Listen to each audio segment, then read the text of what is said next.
Kalau kita belajar ilmu usul fikih, di sana ada satu kaidah, al-adatu muhakkamah. Adat itu bisa menjadi sebuah hukum. Sehingga para ulama dengan kaidah ini, mereka menentukan beberapa hukum-hukum yang bisa saja hukum itu tidak pernah dilakukan di zaman sahabat Nabi SAW.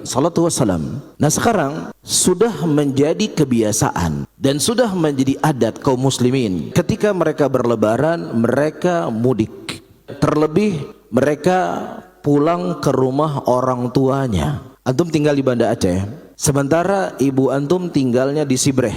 Tidak pulang ke rumah orang tua di hari raya. Ini durhaka atau tidak? Durhaka atau tidak?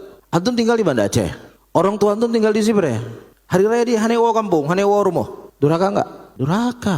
Adat menghukum ini sebagai anak durhaka. Kok bisa ente tinggal di Banda Aceh, orang tua ente tinggal di Sibreh, lebaran nggak pulang kampung?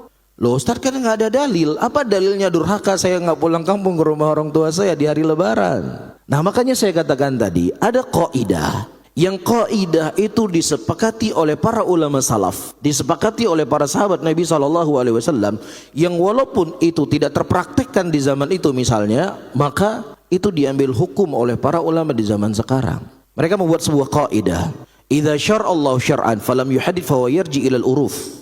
Dibuat kaidah ini maksudnya diambil dari Al-Quran dan Sunnah. Allah mengatakan dalam ayatnya, wa qadha rabbuka alla ta'budu illa iyyahu wa bil walidaini ihsana. Dan Allah mewajibkan untuk kalian beribadah hanya kepada Allah dan kepada kedua orang tua hendaknya kalian berbuat baik. Nah, bagaimana cara kita berbuat baik kepada kedua orang tua kita? Bagaimana caranya?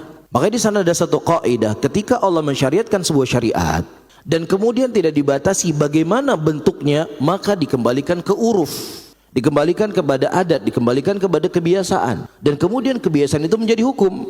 Sudah menjadi adat istiadat di tempat kita, yang namanya anak yang dikatakan berbakti kepada kedua orang tua ketika lebaran, ya, yang jaraknya itu dekat, dia pulang ke rumah orang tuanya.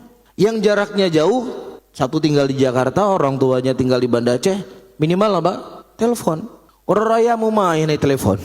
Itu jadi pembicaraan enggak di keluarga? Jadi pembicaraan. Maka hal yang seperti ini itu dijadikan sebagai hukum walaupun di zaman itu tidak ada.